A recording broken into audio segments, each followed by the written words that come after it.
Hello বন্ধুরা, শুভ দুপুর। দেখো আজকে আমি লাঞ্চ করছি তোমার ভাত আর মাছের ডিম ছিল, অল্প মাছের তেল ছিল, সেটা আমি আলাদাভাবে ভাজিনি, সেটা আমি একসাথে ভেজে নিয়েছি, কারণ অল্প অল্প জিনিস কী আর ভাজবো।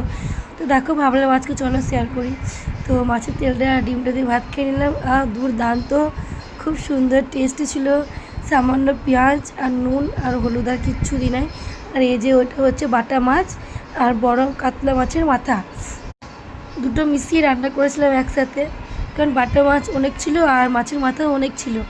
তবে মাছের মাথা আমি বেশি বানাইনি, 2 পিস বানিয়েছিলাম, 1 পিস আমার 1 পিস বাবার, আর বাটা মাছটা সবগুলোই বানিয়েছিলাম।